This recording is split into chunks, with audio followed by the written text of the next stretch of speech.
Welcome to Sip and Say with Stephanie. Hey, everybody. Let me do that again for my podcast. Welcome to Sip and Say with Stephanie. Hey, everybody. How are you doing? Woohoo! We've made it 5 days in the week so far. I have 2 more days to go, Friday and Saturday. How are you doing? How's everything going? How is life with you? Life for me is very good. I had a really good day today, a productive day. Actually, has been a really productive week. So this week, what I decided to do is, which is what I was doing in previous weeks and months, but I haven't done it in a while. So what I decided to do was get my whiteboard. So I have these whiteboards. I actually have 2 of them, and at work. And so usually I would use my whiteboards, put my to-do list on at least one. Actually, let me backtrack. I actually have 3 whiteboards. I got one hanging up on the magnetic cabinet that's by my desk. And then I have 2 portables that sit on my desk. So I was using the magnetic one, and then it was like it's too far away from my desk. And so this week I've pulled out both of my portable dry erase boards, and I've been putting my to-do list on it, and I've been marking off what I needed to get done and then what I accomplished. And y'all, it has made me feel so good at the end of every day to show my productivity, to show this is what I accomplished today. And am I celebrating every day? Yes, I am. I'm celebrating the win.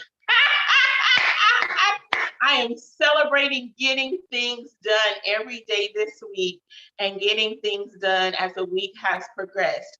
Now, today was the first day that my director called me, and Stephanie, she called me into her office, and I wrote down what she wanted me to do. And then a few minutes later, she was like, Stephanie, and I took my notes, because whenever she calls my name, I take my notebook in so I can write notes to make sure that I am completing the tasks that she's asking me to do. So I got one of those tasks done. Actually, I got both of the tasks done in addition to the to-do list that I had already planned for myself. So maybe a to-do list doesn't work for you. Whatever works for you, do what works for you so that you can accomplish the things that you want to accomplish each and every day. Whether you're working, whether you are retired, whether you are on vacation. I know for me on vacation, I'm resting. Resting is the whole to-do list, right? So whatever you're doing, wherever you are, get a list, get a plan, get whatever works for you to stay organized and be productive during that day. Do it. I know productivity it can be a taboo term, but that's the term that I choose to use. You can use whatever works for you, whatever you're comfortable with, whatever supports you and builds you up in who you are and what you're accomplishing in life or what you're wanting to accomplish in life. So whatever works for you. So it has been a productive day this week.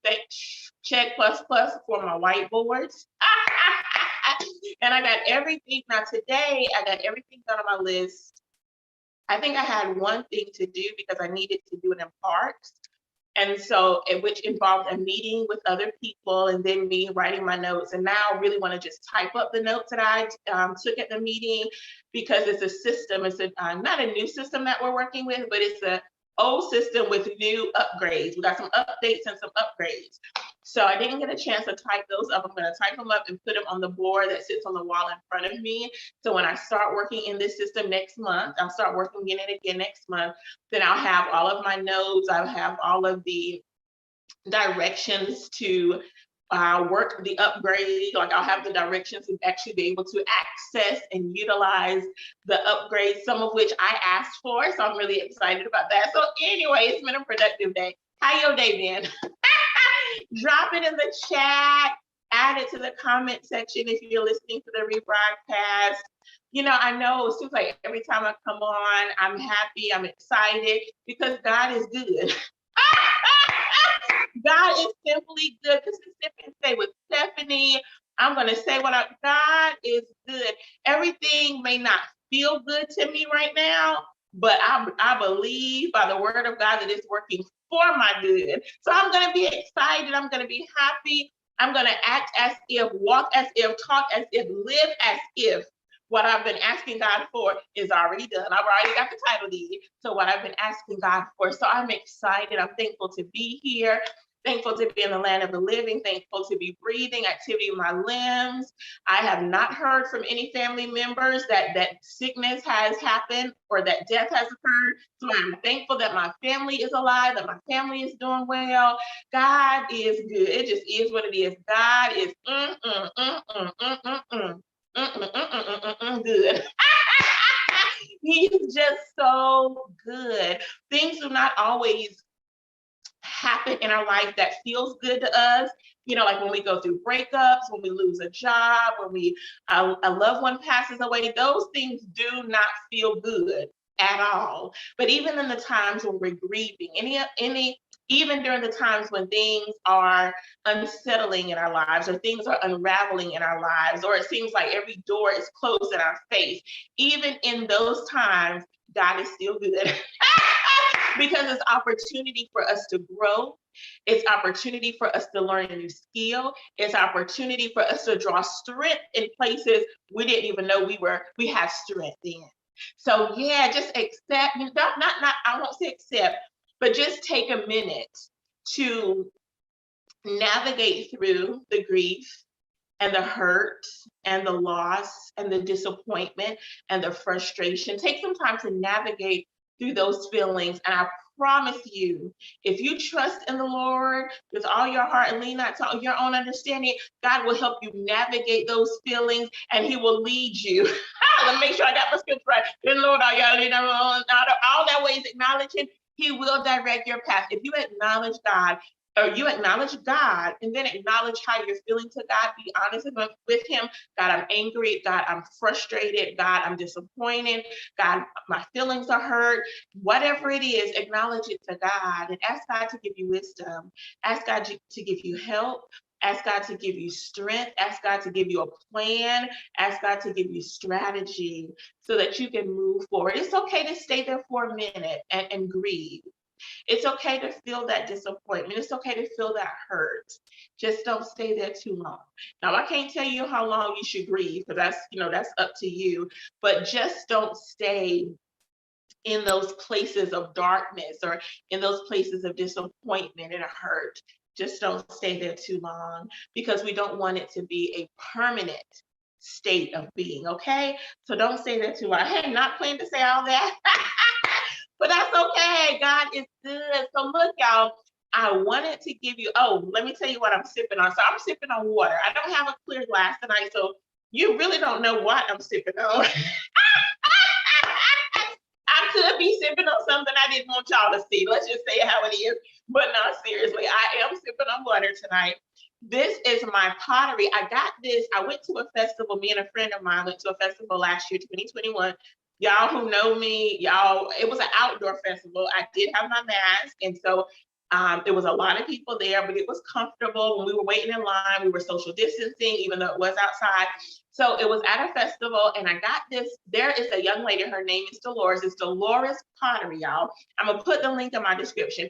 And I got this cup for her. I have the top. The top is sitting over there on the counter. It came with this cup. It came with the holder and the top. It's really a coffee mug, which is why this is here. So you can put either hot or cold drinks in here. I love this mug. I would hold up because she puts a little mark on the bottom. And you can actually find Dolores Pottery on social media. On her Instagram, she has videos of her actually creating all of her beautiful clay pottery, I'll just say pottery, all of her beautiful pottery, which is done out of clay. And she takes you from, I feel like one of the videos, she's actually molding the clay, but most of them that I've seen, she's actually on the wheel, on the potter's wheel, and she's spinning and she's shaping. And she is such a joy to watch. Like, I love to watch her work. I love to watch her create these beautiful, amazing pieces of artwork. I know this is a cup, but it's a piece of artwork as well. She makes them, of course, she stains them. I wish you can see the inside. If I finish drinking this before Sip and Say is over, I'll show you the inside. The outside is tan, as you can see, but I don't know if you can see this little bit of, it's really teal kind of like just a hint of teal. It's actually teal on the inside. It's teal and brown on the inside. And so I'm gonna take a sip of my water. I know my mom thinking, girl, what you got drinking in that cup? But it's really water because I have not had, I can tell by the water. I take an aluminum water bottle to work and I can tell how much water I've drank, or if I've had enough water, by how much is left in my container, and then how my body is feeling. And y'all, I probably drank, the container is like a 60 ounce. I probably only drank about that much of water today, and I feel it, like I feel thirsty. So I know I was like, I can't, I wanted to do some hot chocolate because I have one cocoa bomb left, but I was like, I need to be drinking some water so I can rehydrate.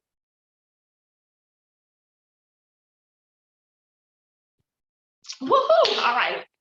So I told you all back in November, I think it was, maybe October, I think it was November, that I was going to give you an update of Flawless Natural Soaps. So y'all, I love Flawless Natural Soaps. Like, it is my, I actually have some natural soaps that I had, over a little bit of while, or a little while.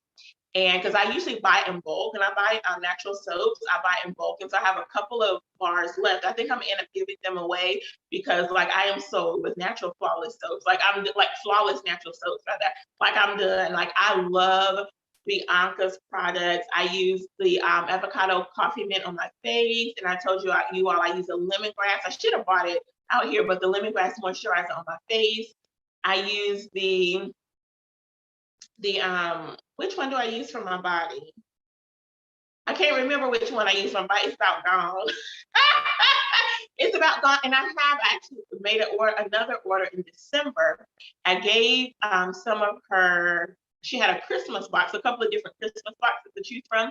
So I gave the soap and the moisturizer box to some family members. So I'm gonna have to check in with them to see what they think about Flawless Natural Soaps. But I'm glad I bought some extra soaps. I'm about to be out of I think I had like 4 bars the first time. So I'm about to be out. So I'm glad I bought some more in December.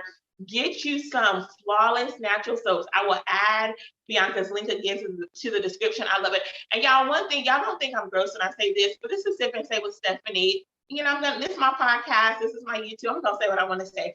Other natural, so I've been using natural soaps now for about at least 8 years, maybe a little bit more, somewhere between 8 to 10 years. I've been using natural soaps. And sometimes when I wash my privacy areas, the soap would burn. There is no burning with Flawless Natural Soaps. And I love that because I'm like, oh my gosh, this is awesome, because I would have to like wash really quick, rinse really quick. And then if I felt like washing again, and rinse really quick, because the soap it was some burning sensations there. And I think it's just because of maybe some of the properties that they put in the soap. Like, it wasn't like all natural like Bianca soaps are. I don't know what it was. But whatever it was a little irritation there, a little burning, With Bianca soaps, there are no irritations. There's no burning sensations when I use her soaps in my privacy areas.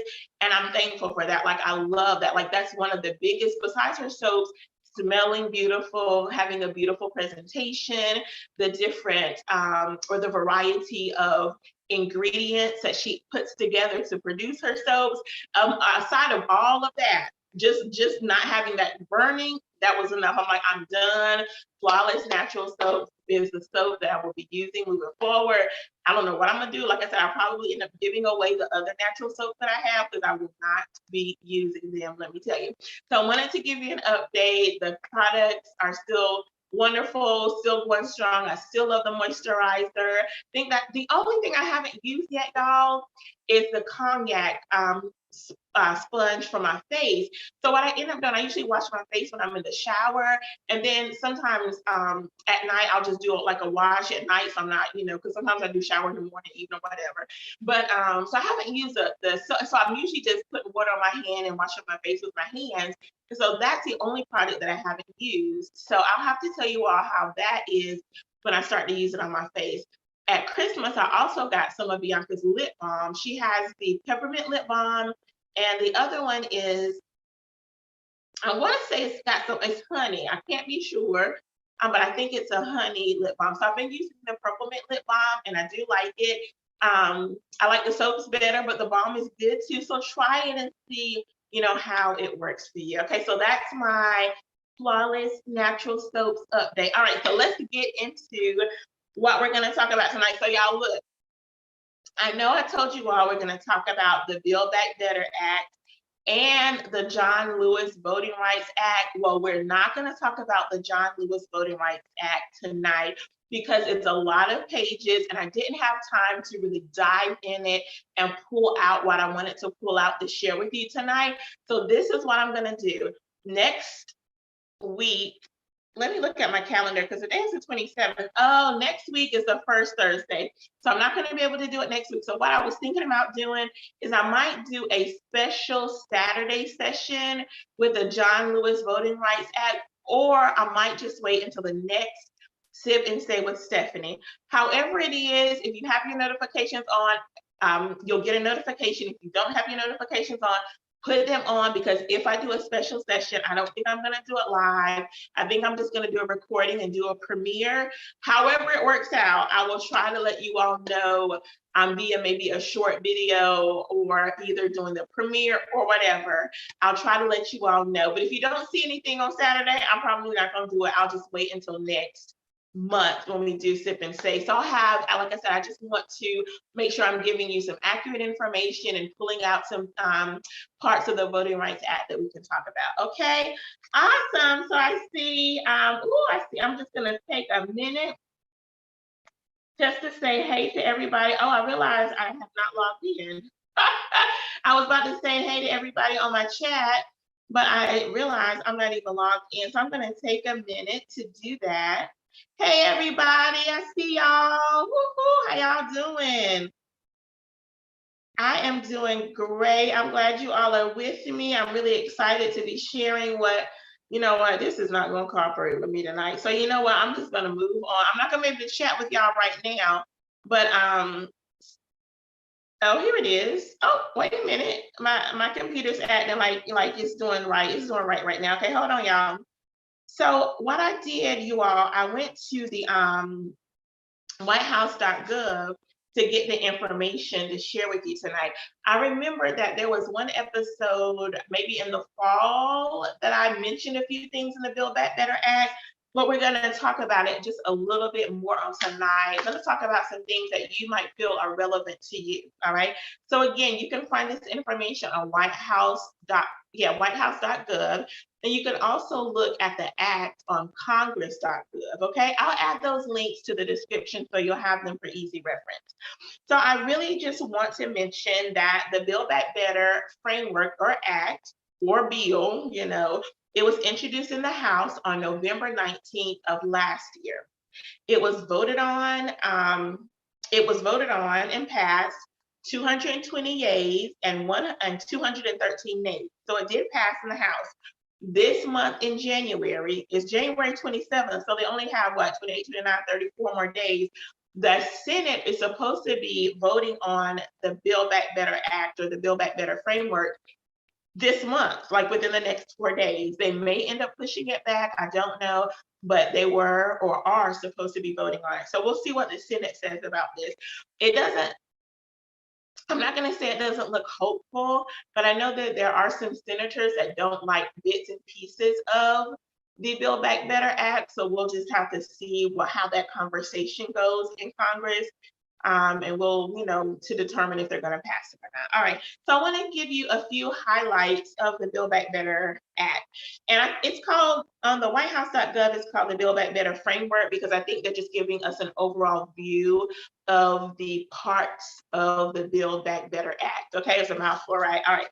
So these are a few things as it relates to children. Like, I'm really excited about this. I actually have talked to my director and the coordinator of our program about this, because this particular part of the Build Back Better Act affects me directly and affects my job directly. So I was really interested to see, if this act passes, how will my job change? And they assured me I'm not going to lose my job. That part I'm not worried about, but just how will my duties change? And so the Build Back Better Act offers universal and free preschool for all 3 and 4-year-olds. This will be amazing for families to have this resource. They don't have to pay for it. It will be universal, meaning it's open to everybody, and it will be absolutely free to children ages 3 and 4. Right now, the program that I work with is a Title I program. Our program is only open to 4-year-olds, children who turn 4 on or before August 31st. And so being able to expand pre-K to 3-year-olds will be amazing because they'll have more time to learn the skills that they need to learn in order to, I would say, be successful or have a good foundation for when they attend kindergarten. Kindergarten today is not like kindergarten when I went to school. Like, we still did math, look, reading, writing, arithmetic. Reading, writing, arithmetic. That's what we did. It's the same framework today, but it's more intense. Like, I taught kindergarten for a year, y'all. I was teaching kindergartners, we talking 5 and 6-year-olds. I was teaching them how to do opinion writing. I was teaching them how to compare and contrast a story. Like kindergarten, we have the standard course of study in North Carolina. It's a standard course of study, and so there are, benchmarks and that we must follow, that all the children need to have attained by the time they go to first grade. Y'all, it's a lot and it is rigorous. And so having a universal pre-K program where 3 and 4-year-olds are getting that foundation, being able to sit down and listen to the children, being able to learn how to hold a pen properly in order to write their name, write alphabet, write numbers, write sight words, write sentences. They'll be able to socialize with their peers to build that social emotional development.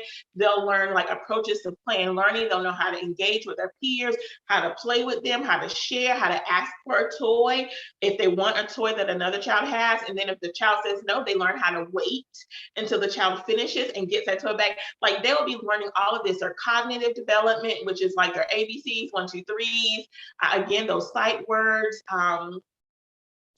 learning like informational text, like, I don't know, whatever, like sea animals, like learning what are all the sea animals, what are all the forest animals. They'll learn some math concepts like one-on-one correspondence, which is like counting 1, 2, 3, 4. That's one-on-one correspondence, putting your finger on each item and being able to count those. They'll learn patterning, just like if you give them a bunch of blocks and you do like yellow, green, that's patterning, or you can do like a 3-color pattern or whatever. Children will learn all of this at 3 years old if the Buildback Better Act passes and we get this universal pre-K. I'm really excited about this, and I think that it's needed, y'all. Children need to be in school. Like, I know we have daycares, I know we have early learning centers, but if you're talking about universal pre-K, you are talking about a curriculum that teachers should, not to say they're not teaching in the daycare, y'all. I'm not, don't say that Stephanie said that. I used to work in a daycare. As a matter of fact, my first job at 16 was at a daycare, and it was a whole lot different then than it is now. Some of the stuff they were doing was illegal, I think, now that I know better. But we're not going to talk about that because ain't nobody going to jail, praise the Lord. But the curriculum will be focused on their particular learning and development at the age that they are, at that 3-year-old age and that 4-year-old age. It will just be amazing. And I know, like I said, I've talked to my supervisors, my directors, so I know kind of how my job might shift if this happens, because right now I do the screening for our Title I program. So what that means is I am the one that leads the assessments. In order for children, the 4-year-old children, to qualify for our program, they have to do an assessment or a screening to determine their eligibility. So this screening takes them through their motor skills, through cognitive development, and other things. And so I would still screen the children, but the data would be used to kind of like a beginning of the year, like this is where the child is, this is the data, this is where the child is right now in August. So let's look at where they're going to be in December, January, which is the middle of the year. Where are they going to be in June? So it really will be a data point where we can have the screening at the beginning of the year and then be able to monitor their growth to the end of the year. So that's kind of how my job would change. I wouldn't have to do that full, very intensive screening that I'm doing now. It would just be modified, I think, based on the guidelines that will be given once this act passes. All right, so we'll have a little bit of different guidelines, but the same principles of seeing where our children are and then helping them in their growth and development, you know? So I'm excited about this. I don't know if you have a 2-year-old, 3-year-old, 4-year-old that would benefit from this, but like that's just the first thing, and I took a long time with that. But yeah, that's like pre-K is my area, y'all. This is what I do. I work in the Office of Early Education, so I'm really excited. Um, um, and the act for the universal and free preschool is really focusing on those low wealth families, like maybe families who are not able to afford quality health care for their child. This portion of the act will really focus in on those children. So if they are lacking in any way, we can get them in either in the school system or in a pre-K program in a child development center, so we can give them the skills that they need so when they go to kindergarten, they are ready for that rigorous curriculum that they'll have. Okay, so I'm excited. I don't know if y'all excited, but I'm really excited about that because, like I said, pre-K, that's my area. Okay, I'm gonna calm down. Praise the Lord. All right. The Build Back Better Act will also make a large investment in childcare. I don't know how much, but it says that it will save American families more than half of their spending on childcare. So if families can save putting their child in a daycare or a childcare center, I know that will really help families, especially single parent families.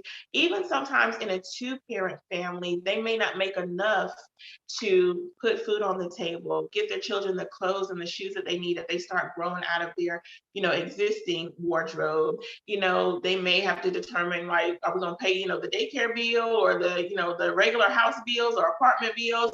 So this could be a huge savings for those low wealth families or those families who might be struggling, financially, giving them some financial relief so that their child can still be in a quality child care program, but not as much, but not for as much money. That's how I want to say it. And y'all, I don't know if y'all have small children, like some of the listeners, your children may be grown and gone and you're glad about it. But for some listeners, you may still have small children. Childcare is a beast. Like childcare is probably like my house payment or a couple of house payments, or like the house and the car payment. Like childcare is very expensive. Like in a quality, what's considered like quality, I'm thinking of one center in particular, I won't say their name. When I worked there, the infant was like 1,100, somewhere around in there, about 1,100 for an infant to attend. This is a month, y'all. Like that's a lot. I mean, you add that up, that's like over $12,000. 12,000 one times 12 is like, so like $13,000 just for childcare. That's a lot. So if families could have that relief and be able to pay just half of their bill, that would be amazing. So we need this, the affordable or the Build Back Better Act will also deliver affordable, high quality care for older Americans and people with disabilities in their home. So I didn't get the specifics of this one, but you all, like I said, you can go to whitehouse.gov and get the information for yourself. And so it supports the work. It will also support the workers who provide care for them. So the elderly, adults with disabilities, and their caregivers. I don't know about you all. We have a few children in our family with disabilities, two that I know of, and then we have a few elderly within our family. And thankfully, nobody in my family, including my 90+ grandfather, needs an adult, to care for them right now. And I'm thankful for that. But if my family members need that care, I'm thankful that there will be some type of relief, some type of help for them to be taken care of in their senior age. Okay. So again, I didn't get the details of this one, so you can go back and read it for yourself. The disability, helping family, not families, but adults with disabilities, that's right up my alley too, y'all. I work with children with disabilities who, are going to grow up to be adults with disabilities. So I'm thankful that they will get some help. A lot of times, children and adults with disabilities, they get overlooked, they get forgotten about, they kind of get thrown to the wayside. So I really appreciate the framers of this Build Back Better. I appreciate them adding President Biden and Vice President Harris and their team.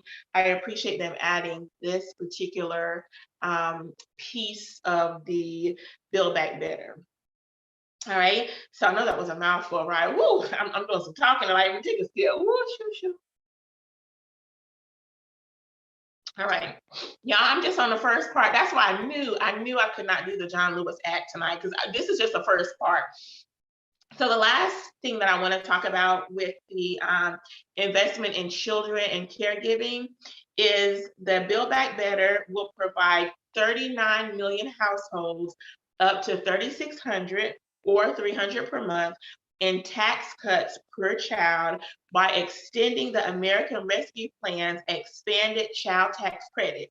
Now, families, I don't know how many families are already taking advantage of this, but there are families, which could be you. You have already been taking advantage of this child tax credit. I hope that it has helped you do what you need to do to support your family.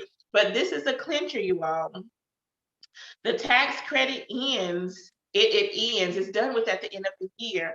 So there are some Democrats that want to extend the credit to $300 per month. This may have been at the end of last year, you all. And the tax credit may have ended last year, but there are some conversations about extending it. So hopefully that decision is being discussed now, so we can find out if the Build Back Better has been extended. Give me just a minute. I'm going to add just something to the chat.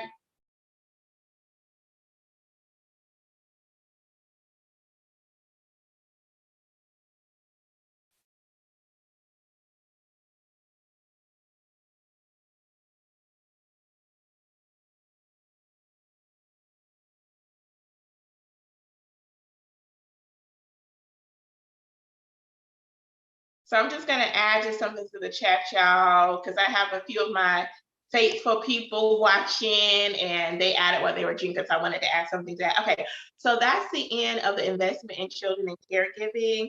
So y'all, those are some really good pieces of the Build Back Better that will support our children, support the elderly, and those with disabilities. So I love that. All right, the next part of the Build Back Better Act is climate change.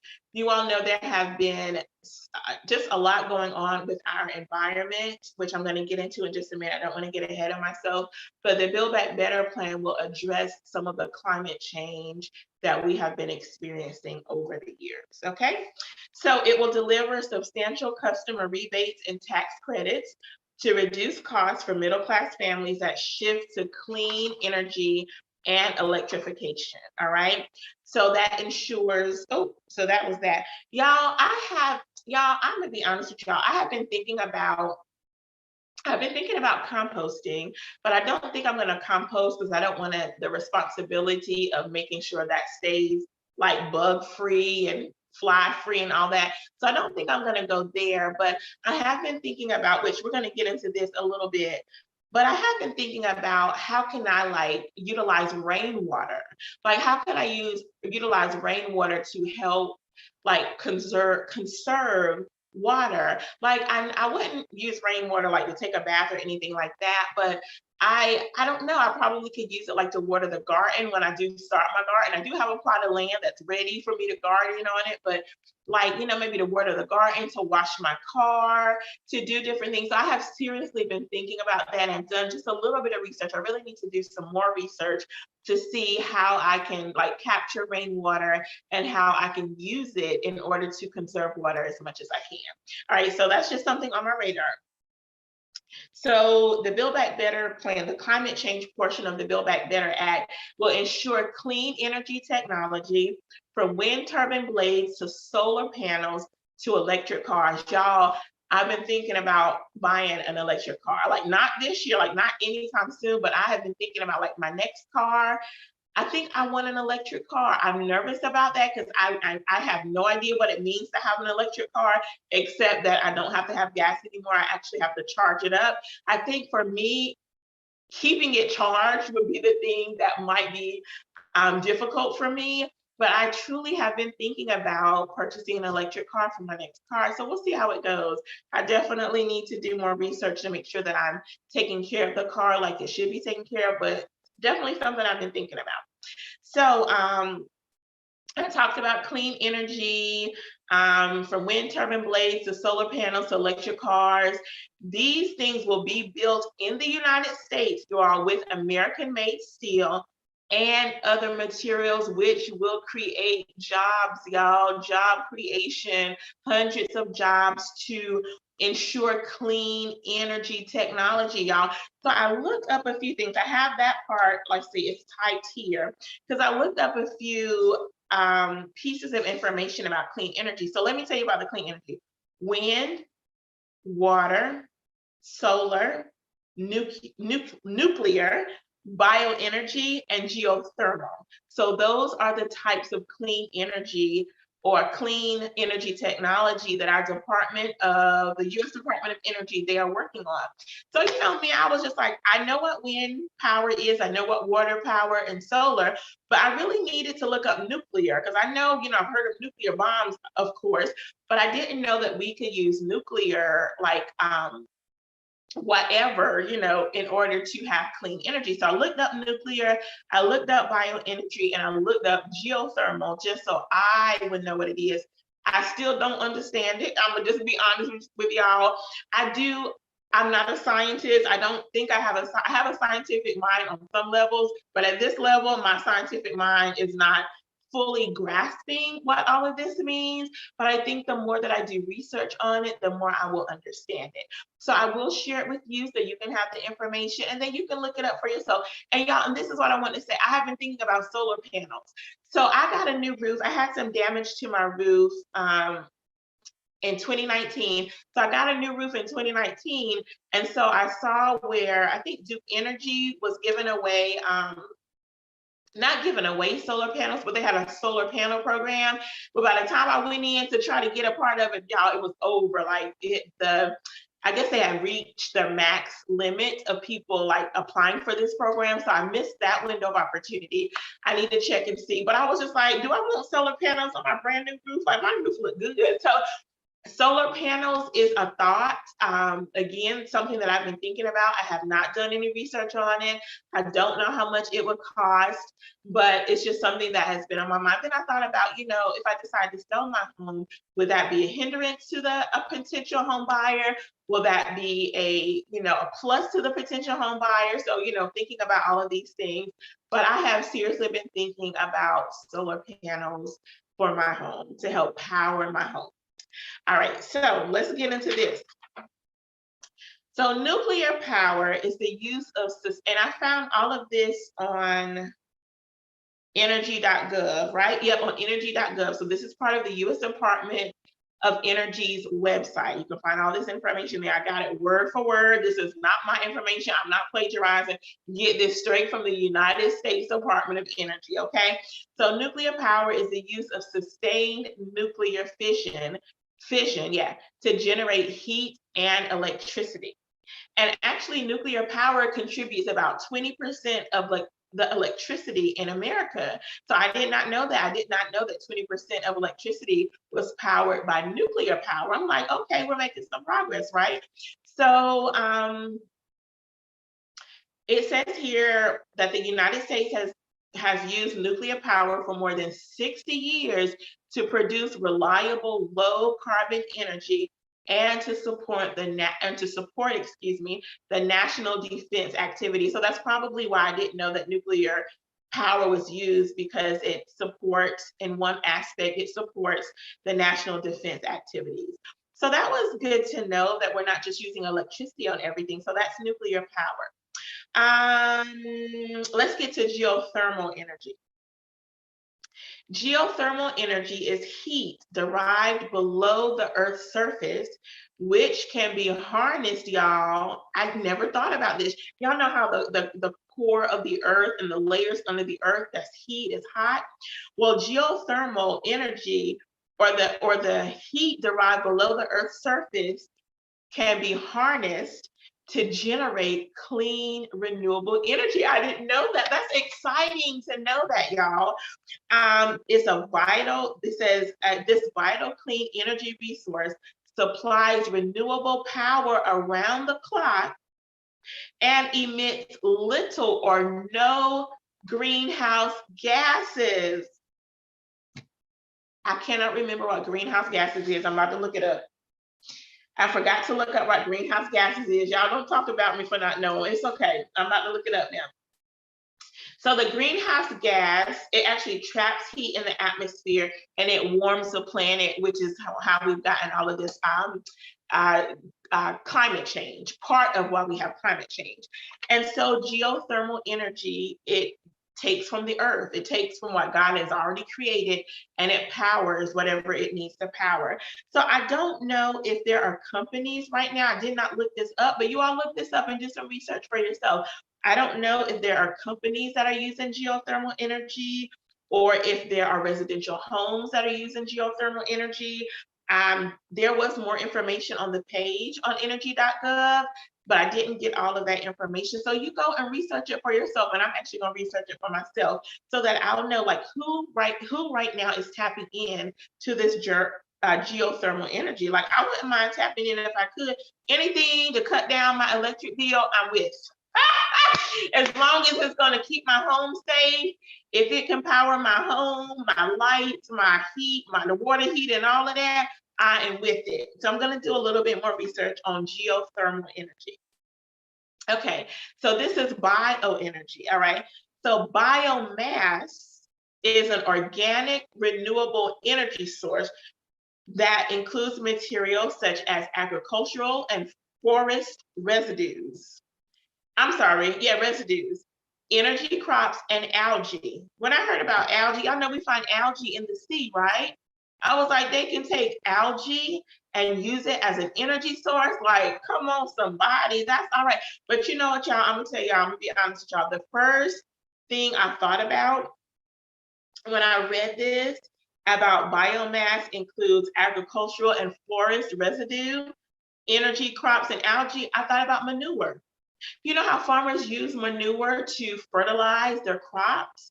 I thought about manure and I was just like, I'm about to look this up because I feel like I remember somebody using manure to power something. So I did a little bit of research, and there is, let me see where I put it. So they don't use manure. I feel like I did not do any full research on the manure part. I'm gonna have to do a little bit more research just for myself to know. But in looking it up without doing the full research, I came across Jordan Dairy Farms. So Jordan Dairy Farms is in Massachusetts. I never say that right, Massachusetts. It was the first of 5 farms to produce energy from an anaerobic digester.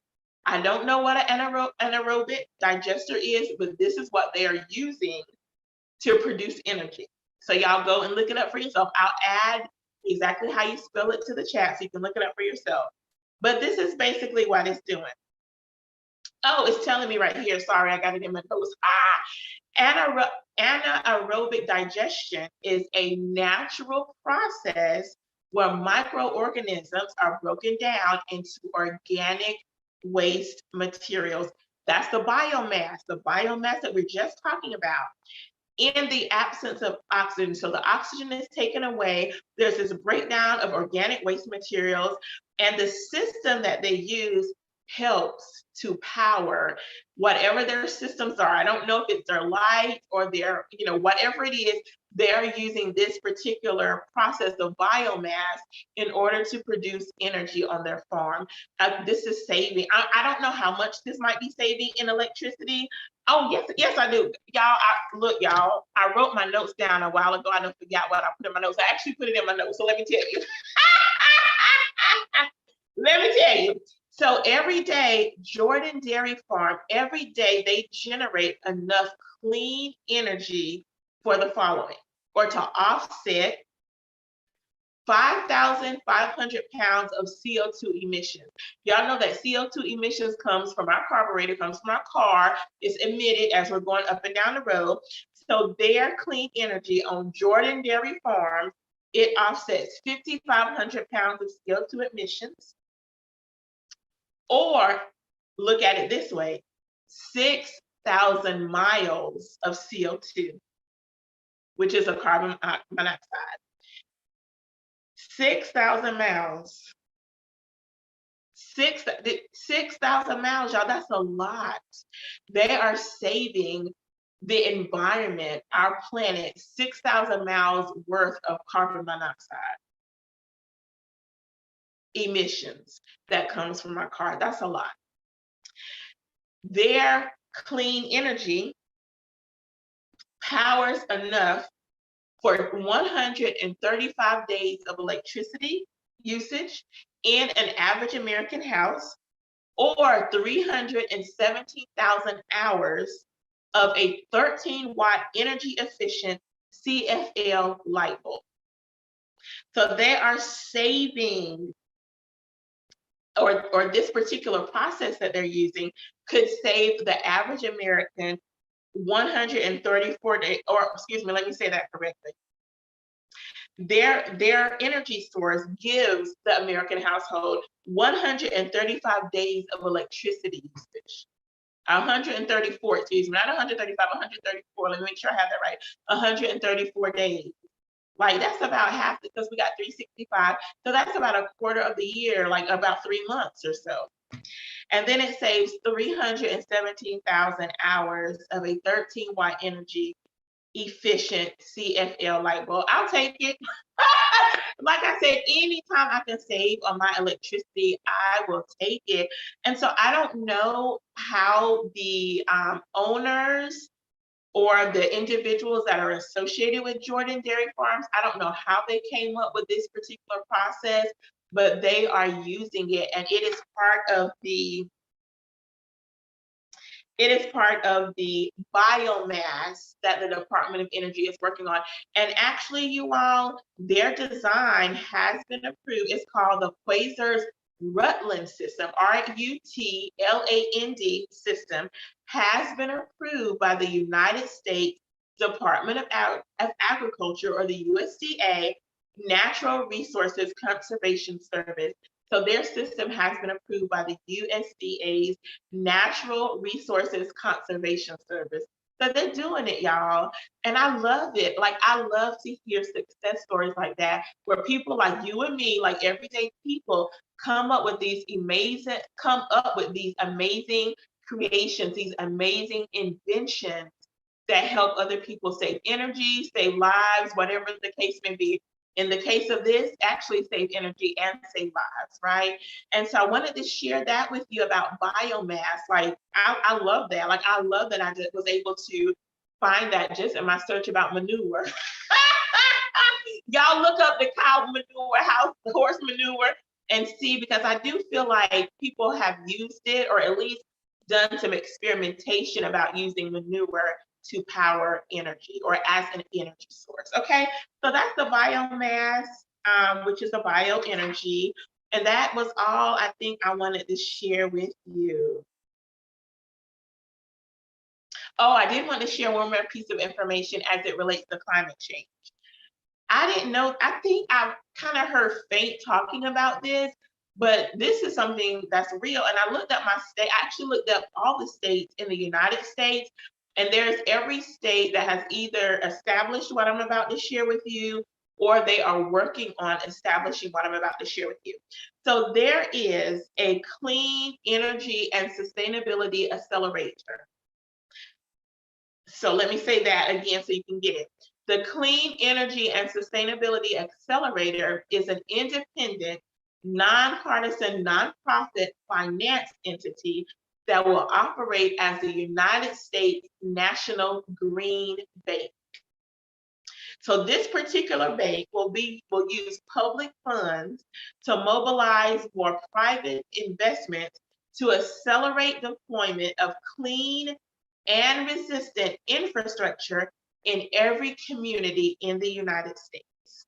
So they are looking to produce or to garner funds or to get some funds from private investments in order to help with clean energy.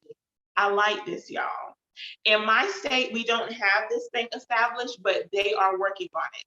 If you want to know more information, if you want to see where your state is in this process, you can go to coalitionforgreencapital.com/accelerator. I'm going to put the link in the description so that you can have easy access. I like that that our United States government, with all the bad, you all, that we hear, this was a bipartisan effort, y'all. So I know that the Senate and the House can come together. They came together to have this clean energy and sustainability accelerator. If they came together to establish this for all Americans, for climate, to support climate change, and I know that they can come together for other things. So when I read about this, I'm really excited about it, y'all. I'm really excited about clean energy. I'm excited about those scientists and other individuals, young people who are interested in saving the planet. And I will encourage you to do what you can to save the planet. Now, I know some people are going to get mad at what I'm about to say, and I'm okay with that. But if you can, stop buying water, stop buying plastic water bottles, like water in plastic bottles. If you can, get a filtering system like a Brita or and I'm not, doing a public, I guess I am a public service announcement, but I'm not, what do I want to say? They're not my sponsors or anything like that. I actually have a Brita Max water filtering system that I use, and I just put the water in my reusable cup so that I won't have to have all that plastic. So if you can get like a filtering system, whether it's a pitcher, I have like a couple of gallons, it's not called a tank, but it's one of the larger water pitchers. They also make the smaller pitchers that you can put in the refrigerator. If you can, get a water filtering system to help support the planet, okay? If you do have plastic water bottles, and think about recycling if you can, recycle your cardboards. We've been doing a lot of online ordering since the pandemic. If you can, recycle your cardboard boxes, recycle that plastic that comes in the cardboard boxes, recycle your newspapers, recycle your envelopes, recycle your toilet tissue holders. Like, there's so many ways that we can support having a cleaner environment for ourselves and then for our generations to come. So do what you can to conserve our planet, as best you can, as much as you can. All right, y'all, don't be upset with me. I said what I said to Sip and Say with Stephanie, but if you can, stop buying those plastic water bottles. There's a better way to get your water, your filtered water, and then help save our planet. Okay, I'm gonna take a sip on that.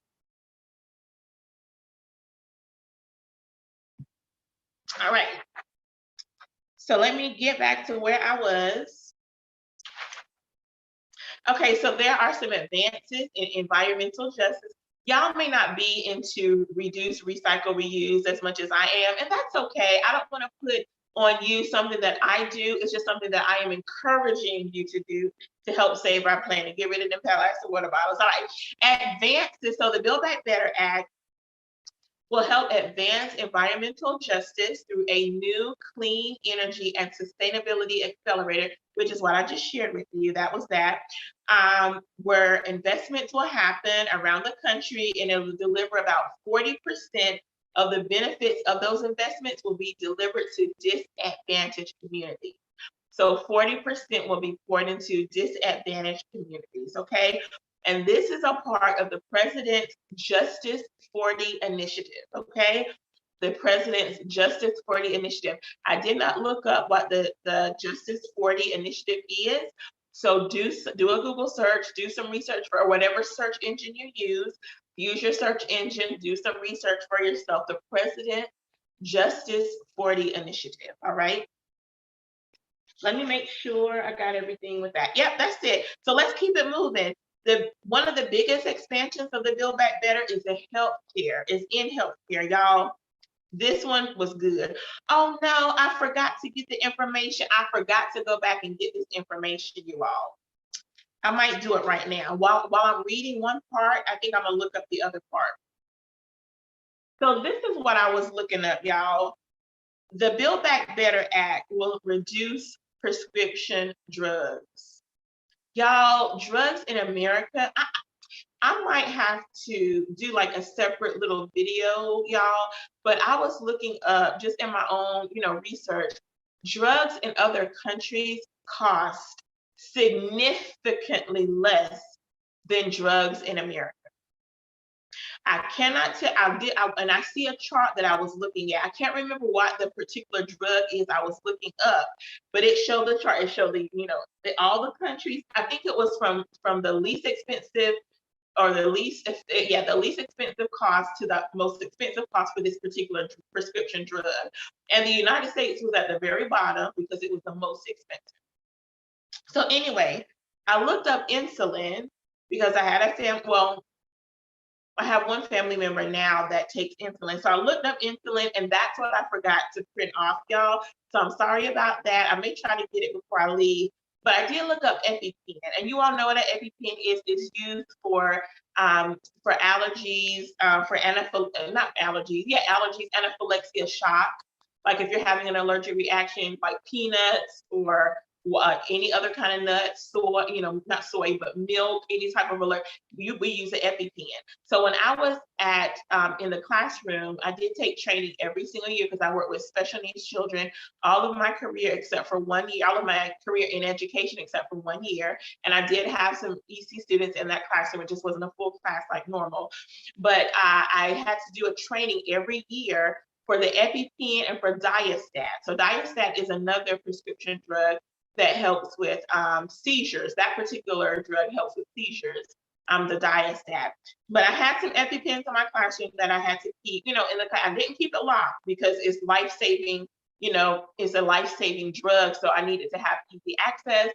My instructional assistants needed to have easy access. The nurse needed to have easy access. But I did keep it on the top shelf. So of course my children didn't have access.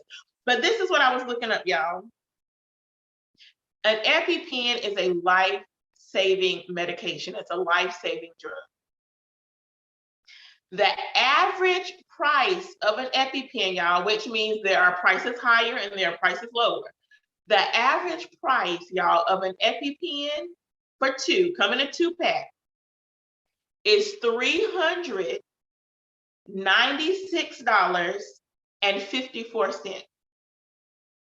That's almost $200 per EpiPen. This is a life-saving medication, y'all. And it costs almost $400. Can y'all imagine if you have a child that needs that EpiPen and you have to pay $400?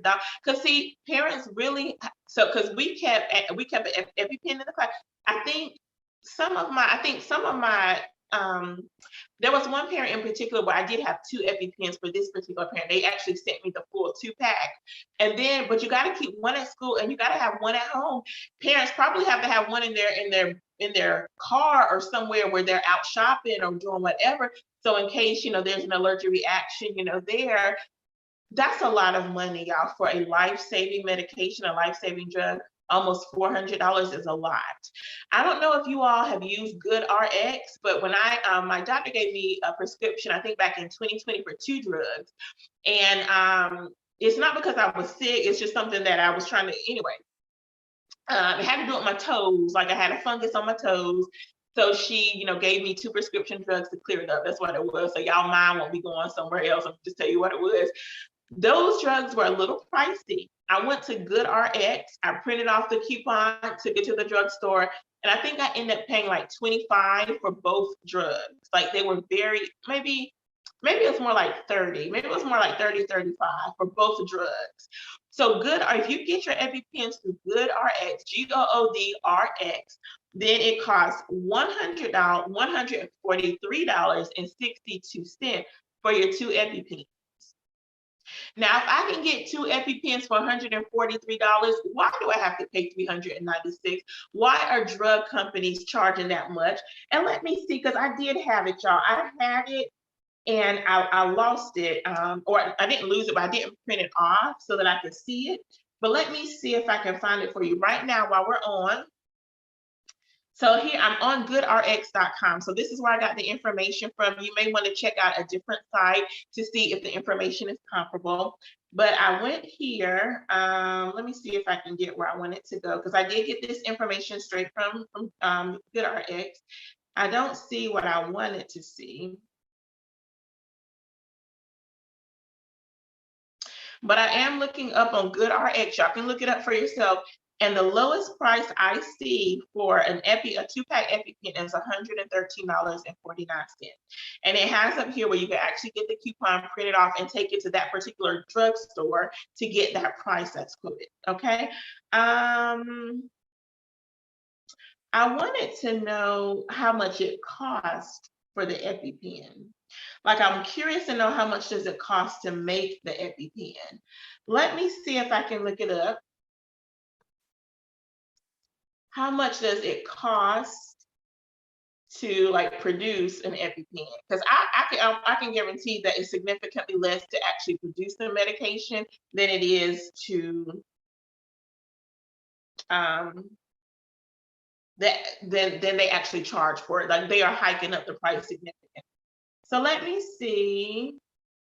There's a few websites here that gives me some information. I'm always kind of curious about which site to go on. Oh, let me go here. Let me see if I can go back to GoodRx, since that's where I started. Let me see.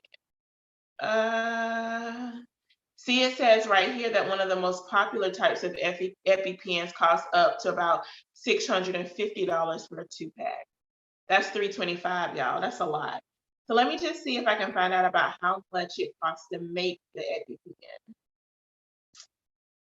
EpiPen. I'm not seeing it, y'all. I'm not seeing what I want, so I think I'm just gonna go ahead and move on. If I do find it, you all, I will put it in the description, okay? If I find out how much it costs to actually manufacture the EpiPen, I'll put it in the description so you all will know how our pharmaceutical companies hike up prices. And they know that families, adults are gonna buy this because they either need it for themselves or they need it for their child. Because again, it's a life-saving medication. And it's a shame that our pharmaceutical companies in America charge so much money for prescription drugs, and nothing has been done about it. Like, our senators, our House of Representatives that make up our Congress, they allow these pharmaceutical companies to get away with this stuff. And I don't understand it. I genuinely don't. But the Buildback Better Act will work to reduce prescription costs. It will work to strengthen the Affordable Care Act. When I left the public school system for 2 years, I was actually at an early learning center, a child development center, and I had insurance through the Affordable Care Act. So I'm thankful that it was available to me so that I could still have health coverage. So it's the Affordable Care Act. They're looking to reduce premiums for about 9 million Americans. They're going to close a Medicaid coverage gap, leading to helping about 4 million uninsured people get coverage. That's big. And they're going to expand Medicare to cover hearing benefits. So as you know, Medicaid is mainly for children. Medicare is for our seniors or older adults. So that's how the healthcare system will benefit from the Build Back Better Act. Pharmaceutical companies won't benefit, but our American citizens who work every day, to have to pay for their bills, to take care of their families, we will get some relief in those areas. All right. I only got 2 more to go, y'all. So this is going to help like our middle class families, our middle class.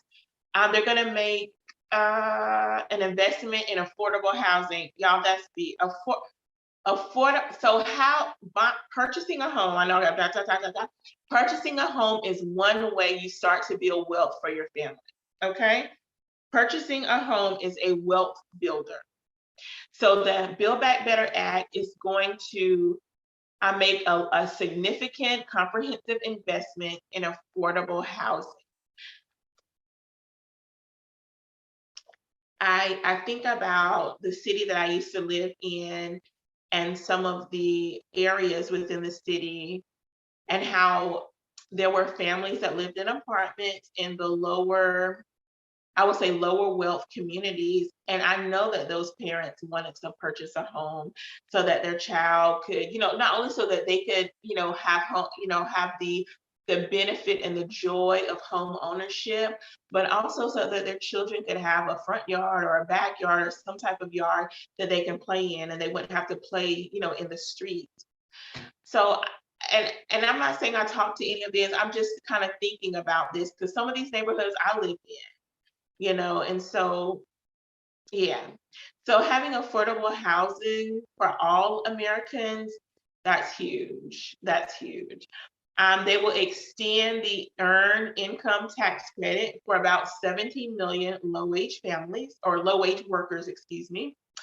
They will expand access to affordable, high-quality education beyond high school. So I looked this up to see what they meant by this. So this is what they mean. They're going to increase the Pell Grant by $550. I went to school as a freshman on the Pell Grant. So the Pell Grant was a huge benefit for me to begin my college education. So the Build Back Better Act will increase the Pell Grant max to $550. They will also make historical investments in HBCUs, in TCUs, which are tribal colleges and universities, and in MSLs, which are minority serving institutions. Okay, so there will be money poured into these institutions, into these institutions of education to support our children to get higher education. The Build Back Better Act will also promote nutrition security to support children's health. I'm gonna take a sip.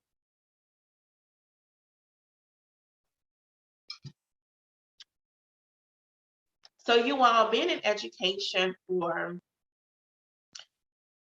a lot of years. There have been families, you all, that had food insecurity. Yeah. We've had some families that just needed help financially. And thankfully, the school that I used to work at when I was an instructional assistant, we were able to get them some help. Our assistant principal, she kept grocery store gift cards in her office. We could go to her, anybody within the school environment, any of the staff members could go to her and say, I have a family, they need some groceries, they're experiencing food insecurities, however we worded it with her, and she would give us the gift card that we could give to the family. I really, really appreciated her for that. I don't know whose budget that came out of, and it really didn't matter to me. I was just thankful that we had access to that for our families. There was one year, I remember it very clearly, the church that I went to, it was, they actually supported one of our families with a Thanksgiving meal. I spoke with them. I was like, y'all, I have this family. I can't remember how many was in the household, but I have this family. They need some help for Thanksgiving. Can you all help? And they did. I connected the young lady who was in charge at the church. I connected her with this family. They communicated. They set up a date and a time, and the church family took a full meal to the family within our classroom. I appreciated that. At that time I didn't make, a lot of money. Um, and so I wasn't able to do it myself. So I reached out to somebody who could support them, and they did. There are also other agencies that we have used to support our families. For example, we had one family every year that she was with us, I got her new glasses. Her mom was a single parent mom with 2 children.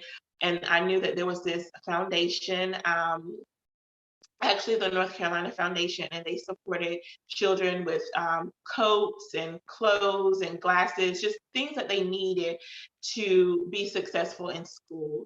So every year I had to go through an application process. I went through the application process for her family, and she was able to get new glasses every year. You could just do it, just a year at a time. So every year, I think she was with us for 2 years. This was in the EC classroom, so our children came at 3 and they left, at 5, unless we were able to, move them out of the program. If they made so much progress, we were able to get them out of the program. But if they needed to stay, they were with us from, 3-year-old, 4-year-old, 5-year-old, so up to 3 years. And so I think she was with us 2 years, and so we were able to do that. So I know glasses don't have anything to do with food insecurities, but just wanting to share that there are children, there are families who are in need, and this mom worked every day, to take care of her child, her 2 girls. And those girls, like, she took care of those girls. Like, she wasn't spending the money or just like doing frivolous things. Like, she was taking care of her children. And her older daughter would come sometimes, like when we did like a Christmas party, graduation, like different events we had where we invited the families, her daughter would come to. Just a really sweet family. And so just going back to families who experience food insecurities, the Buildback Better would help support, these families. And so, yeah. Okay, so where was I? Let me get back. Okay, let me get back to where I was. So it will expand. This is how they will promote nutrition security to support children's health. They will expand their free school meals program to 8.7 million children during the school year. And they will provide $65 per child per month so that children could eat during the summer, so that their family could, buy groceries and make sure that they have food during the summer. In the city that I work in, they actually have a free food program. So during the summer, you can go. I don't know if they do it every single day or a couple of times a week. I don't know about that, but they actually have a tent, because I see them when I'm going to work. They have a tent set up with a sign on it, and I see, children sometimes. It might be for adults too, but they have the tables and everything set up. And I know I see some children that are out there eating, and they also have bags of groceries that those families, can take with them. Also, of course, pre-pandemic, the library, the public library, they had a free meal program. So it was every single day, Monday through Friday, and it was during story time. So I think they had it from like 11:30 to 12:30 or 11:30 to 1. And you can go in, the children would get the meal, and then they would sit down for story time. How do I know? Because I have taken my older niece and nephew, or my niece and nephew that's been with me the longest. We would go. I was kind of nervous when I first took them. This was when they were younger. I was an instructional assistant. I had enough. I was taken care of, but I went to the free program to help support. Make sure they had what they needed. And so we went the first time. I did not know how the kids would, didn't know if they would like it or not. Auntie, are we going back tomorrow? Sure. I would read sometimes too. Like because I was there. It was like, you want to read? Sure. I'm a teacher. I would love to read. So I would read to the children sometimes. And so, that was available, and we would go a couple of times a week, sometimes just once a week, kind of whatever was happening that week. And the kids were able to engage with other kids. They heard story, and they got a nutritious meal. So food insecurity is real, y'all. It is real. Have I experienced food insecurity when I was in my younger year? Yes, I have. But God always provided. I'm just gonna say God always provided. Sometimes it was just enough, and it was okay. I didn't waste away. I didn't turn into skin and bones, y'all. So yeah, so there are families that experience food insecurity, and again, I have a short time in my life, and I actually during that time, y'all, I did go to social services and I did apply for government assistance, and I did get it. And so I was thankful to have that support so that I could get some nutritious meals for myself, and be okay. So yeah, it's real. It's real. All right. Also, the 60. Okay, so I finished with that. All right. Next thing with the Build Back Better, as far as cost to strengthen the middle class families or the middle class generation, is that they will have, or the Build Back Better Act will give a historic investment in equity, safety, and reform. Excuse me, let me say that again. In equity, safety, and fairness. So this is a part of the rural America, or the rural RURAL partnership program. So this particular program will help tribal nations and territories provide nutrition. Let me make sure I wrote that right. Okay, yeah. So we'll help tribal nations and territories provide nutrition, provide investment in materials for health and community violence intervention initiative. So let me say all that again to make sure it's understandable, make sure that I'm communicating this accurately. So Rural Partnership Program will help tribal communities and territories. It will provide nutrition, and they will make an investment in materials that will be for the health benefit of communities. Okay. It will also have a community violence intervention program, or excuse me, let me say that again, the community violence intervention initiative, and it will help small businesses. So that's a lot, y'all. Just in that one little investment in equity, safety, and fairness, they're going to help tribal nations and territories. They're going to help communities that are experiencing extreme violence. They're going to help invest in small businesses, and they're going to make some investments in materials as it relates to health. So that's a lot of areas that will benefit communities to be healthier, to grow their small business, to hopefully help curb some of the violence that we are experiencing in our communities. All right. And the last thing is they will invest in immigration reform. And we do need some immigration reform. It takes some citizens a long time to get citizenship in America. It's a process, and so I think some reform as it relates to immigration would be very helpful for those that are coming to our country, for better opportunities, and and other things. All right. So the last thing, actually, that was the last thing. That actually was the last thing.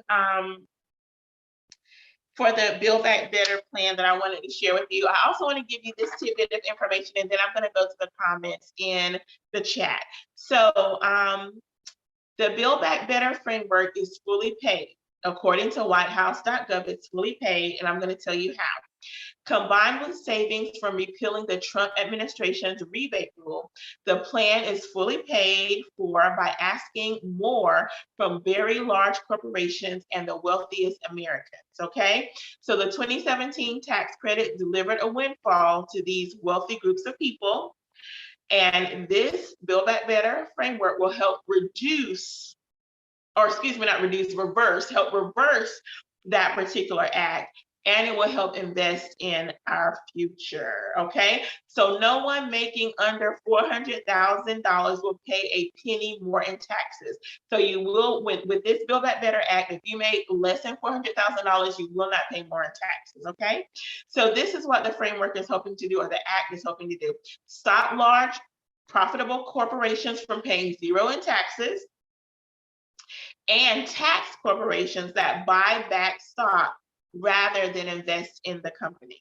They're going to start rewarding corporations for shipping jobs and profits overseas. They're going to ask for the highest income Americans to pay their fair share, and I agree with all of that. And I think I have one more page. This is going to be the last one. They're going to invest in enforcing our existing tax laws so that the wealthy pay what they owe. The wealthy, y'all, get taxed, but like they tax me.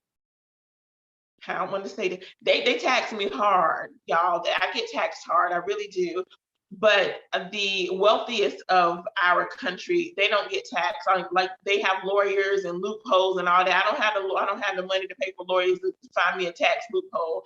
But a lot of the corporations and the wealthiest Americans, they have lawyers to find those loopholes. So they pay lower taxes or no taxes at all.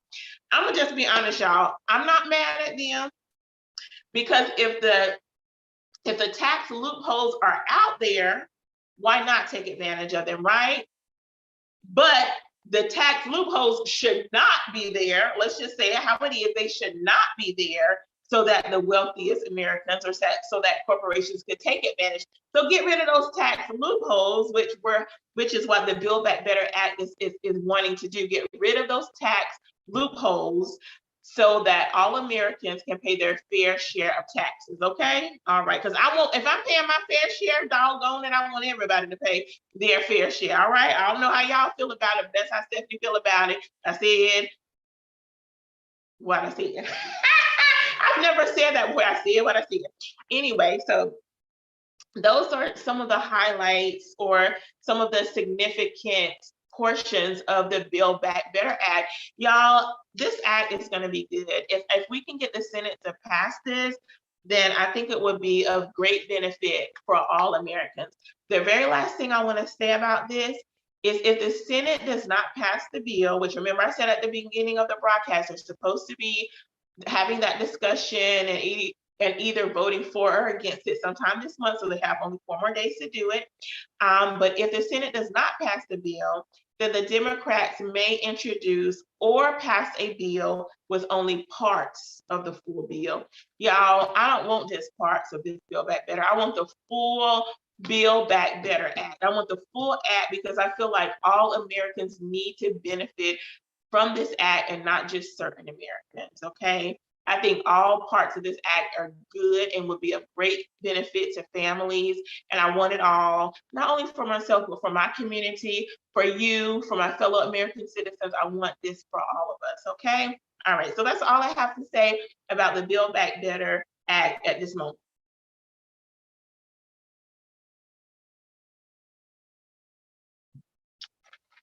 All right, y'all. So look, y'all, that took me almost an hour and a half to get through that with my conversations, right? So I'm gonna look at the chat and see, just wanna make sure that I shared all of my notes with you. I know it's a lot of information, but when I give information, I wanna be as accurate and as thorough as I absolutely can. And y'all know I don't mind admitting if I don't know something or if I got it wrong, I don't mind admitting that at all.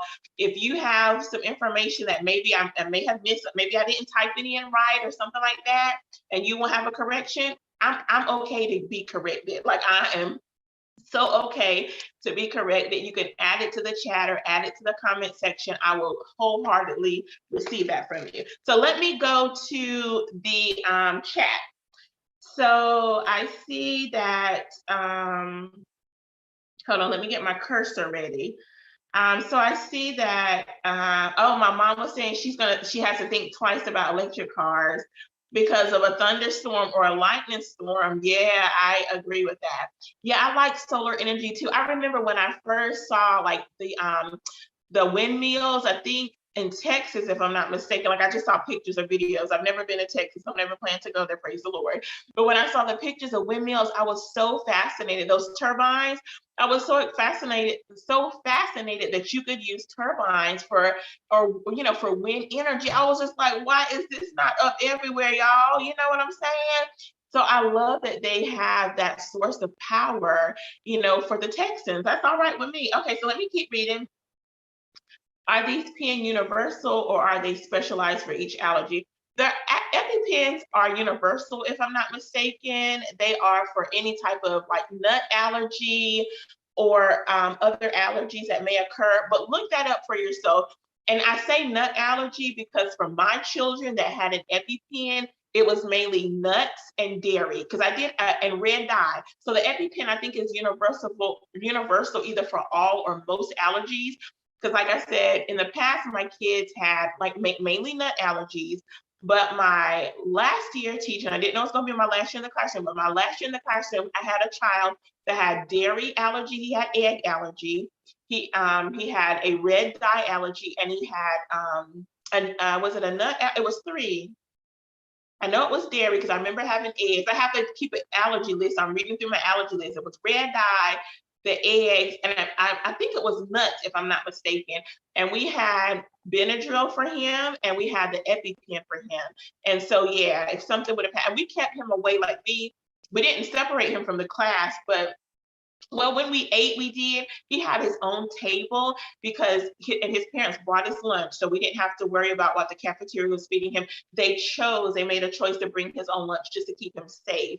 And so he sat at his own table.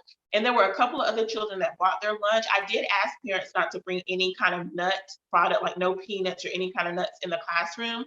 But just, sometimes the cafeteria may have been serving like Jello, like just whatever. And just to keep him safe, we had one of my instructional assistants actually sat at a table with him.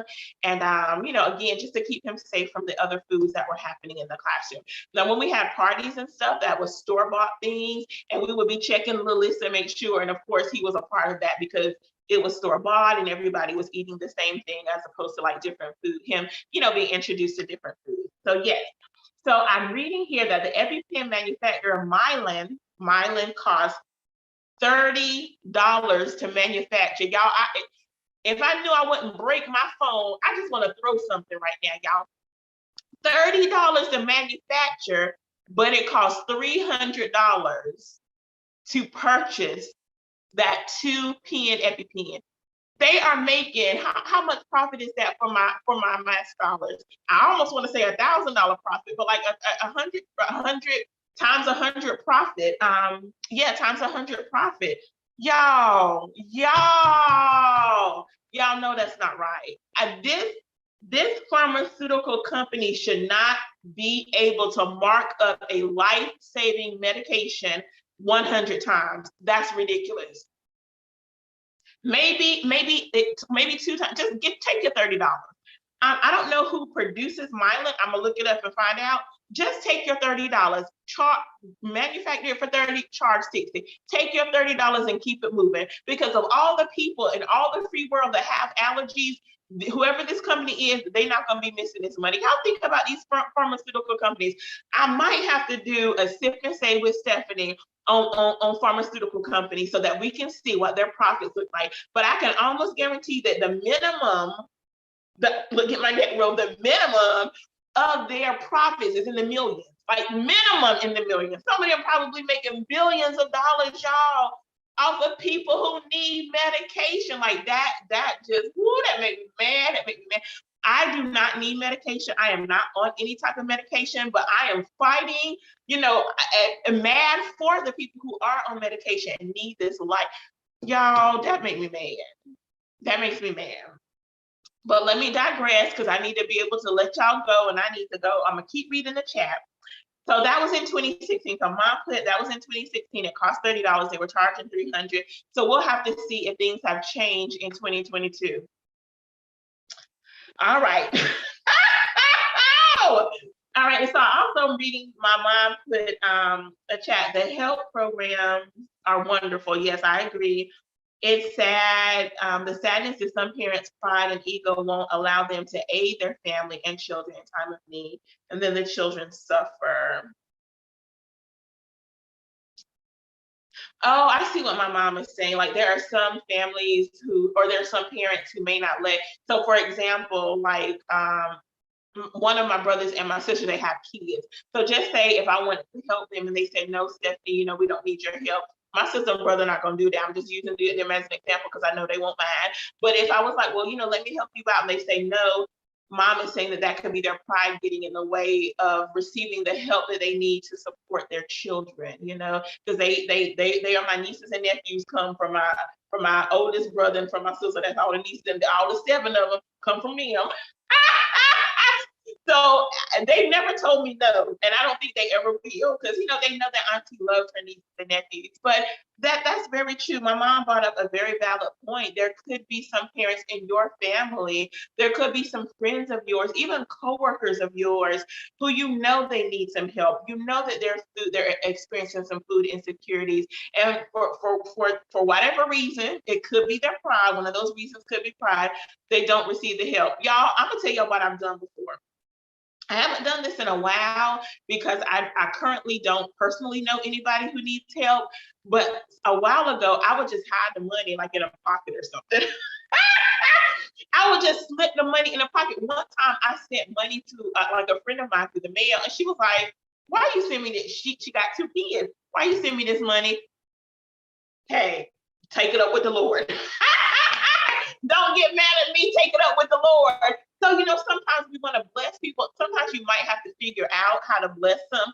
Like you might have to slip it in their coat pocket, or maybe send them a card where they're not going to send that cash back, or give them a holy handshake. In the church we say a holy handshake. You just put some money in their hand, give them a holy handshake.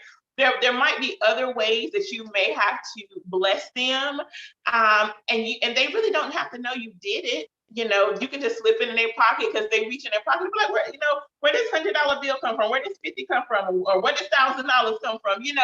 If God tells you to bless somebody and they may be reluctant to receive it, maybe God will give you a creative way to still bless them. And it just, and I'm gonna just leave that there. Don't y'all go back and say Stephanie told me to do this. Well, you can, because I am telling you to do it. I am telling you to do it, but yeah, so sometimes that does happen, that pride does get in the way of our family being supported or having the things that they need. But prayerfully, we will all be humble to receive whatever help that we need, or whatever support that we need. Hopefully, we will be humble enough to receive that and take it as God looking out for us. Take it as God taking care of us. Take it as God being Jehovah Jireh, our provider. But see, God, let me tell y'all something. My mama done started something. Let me tell y'all something. God can do this if he wants to. But I don't think, and I'm going to say God is not going to reach his hand down from heaven and drop $100 in your hand or in your lap, or drop $1,000 or $1 million. God not going to do that. What God does is he uses people to bless people. So if somebody wants to bless you, receive that. It's not that, like, let me tell y'all this situation. I ain't gonna name no names. I'm gonna just say a family member. There was a family member who I was supporting their children. and their spouse wondered why I was helping to support their children. And I only supported those particular children in the family and not the other children in the family. So it had to be explained to the spouse what my role was in these children's lives. And whether you hear or whether you're not here, Stephanie is going to continue to do, for these children. It was the pride. It was the spouse's pride that was causing him to ask this and caused him to have a problem with, because what he thought was, I didn't mean to say agenda, but what the spouse thought was, I was saying that they couldn't provide for the children, but I wasn't saying that at all. I was saying that these children are associated with me, and I'm going to do for them. I did for them before you came along. I'm gonna do for them now, and if you ever go, I'm gonna continue to do for them, just like your spouse told you. And so pride can be a hindrance to to receiving help or the resources that you need, and not even from family members. It could be from teachers. Like maybe your teacher wants to bless you or wants to help you with your child. I'm gonna just tell y'all one thing. I worked with an instructional assistant. We had 2 sisters that were in our classroom, and we could tell that the family was struggling. My assistant, she didn't ask no questions. She went out and bought what she bought for the family, And she just gave it to them, and that's what it was. She didn't ask no questions. She didn't ask them, do y'all need? She just bought what she bought, gave it to them, and kept it moving. So sometimes, like I said, you just got to do what you got to do because it's about children. Like, I don't care about no adults and how you feeling and you mad, you hurt, you upset, you prideful. I'm looking at these kids, and what they need. So my mama done opened up a whole little speech for me to talk about that, but that just is what it is. So look, y'all, it's been an hour and a half. So I'm gonna go ahead and get out of here. I hope that you received some good information about let me make sure I got all the chats. Oh, I miss my cousin. She said insect repellent and perhaps a disinfectant when cow dung is burned. The smoke that comes out has been found to repel insects, including mosquitoes. That's really good to know. Thank you so much for sharing that. Y'all, this has got me thinking. Y'all see, y'all comments is bringing up other situations or other thoughts, but that's good. That's really good. And I know when I was doing my research, I read something about cow manure being used, like I said, to power something, but I don't know if it was lab tested or person tested, and I don't know if it was sustainable. But y'all, I had a few things here in my kitchen that I needed to take out to the store, some things I was using for Christmas. And so I was taking it out to the storage, and I was thinking about my neighbor. So my neighbors moved in permanently last year. And so I was thinking, I've never had to put sulfur or any type of snake repellent at my house because I've never seen snakes. But they have animals over there. And so, you got animals, you got to feed them. And I was like, God, is this going to increase like rodents on my property or snakes or whatever because of all the stuff they have going on? I love my neighbors. I had nothing against them. That's their house. That's their property. They do what they want to do on their property. But I was just kind of thinking, is that going to affect me some kind of way with all this stuff they got going over there with the animals and things? I don't know. But I've been thinking about taking some measures to make sure if rodents do come about because of all they have going over there, that they don't come about over up in here. So that's just a thought. Y'all pray for me for wisdom and for me to continue to be kind to my neighbors because they really are sweet. It's a really sweet family. And, I'm just like, Lord, we got all these animals. Praise God. Y'all pray for me. Pray for me with the animals. I have nothing against animals. I'm just saying I hadn't planned to be living next door to any, and I'm gonna leave that there. Pray God. So y'all, I'm gonna let y'all go. Look, am I gonna share this with y'all tonight? I think I am. I think I want to share something with you all, and then I promise you I'm gonna let y'all go. Oh, okay. My aunt asked, will the cow dung repel people? Oh, I should have read that comment before I said it out loud. She said, will the cow dung repel people? Oh, my Lord. If you burn it long enough, you just might repel. If you burn it, you just might repel some people too. Oh my gosh. But let me get something for y'all that I want to share with you because y'all might want to get this too. So look, y'all, I should have had this ready, but I didn't. So I'm going to share this with you because maybe you want to get some of this for your sip and stay. And I promise, I said it's like preachers have 3 closings. I think I had like 4 or 5 closings. But look, y'all don't judge me. I'm a Christian, I'm a preacher ordained and all, but don't judge me on this. Okay. I don't know if you guys have ever heard of a she-can. Can y'all see that? This is a she-can. So this is from the McBride sisters. McBride sisters are 2 African-American sisters, and they have a winery. I can't remember where their winery is, but I will put their link in the description. So this is a dry rose spritzer. Let me back it up. It's a she-can. It's an island citrus spritzer. It has 8% alcohol by volume, so only 8%. That's my spritzer. And so then I have this spritzer. It's a coastal berry spritzer. It's my other she-can coastal berry spritzer. It has 8% alcohol by volume. All right. And then I actually have, it must be California because this is my Rose California wine. So this is my she-can wine. It has 12.5% alcohol in it. And then I have my she-can fresh. This is fresh white. It's 12.5% alcohol. As you can see, I haven't opened any of these. I purchased them for $2. I don't know if this is expensive. Y'all, I never bought nothing like this before, but it was $2.67. from Sam's Club. I'm not promoting Sam's Club. I'm just telling you where I purchased my sheet cans from. They were on sale for $2.67. And what attracted me is the fact that it's a sheet can. Just the fact that it's got sheet can on it and it's geared towards them. I was like, I'm gonna try this. I haven't tried any of them, but I think I'm planning. Let me say what I'm planning to do for my next Sip and Say with Stephanie. I'm gonna have me a wine glass full of one of these spritzers. I'm gonna either have my rose, I'm gonna either have my fresh white, I'm gonna have my coastal berry, or I'm gonna have my island citrus. So look, y'all got 2 weeks. I think, how many weeks y'all got? Y'all got 1, 2, y'all got 3 weeks to go get y'all a sheet can.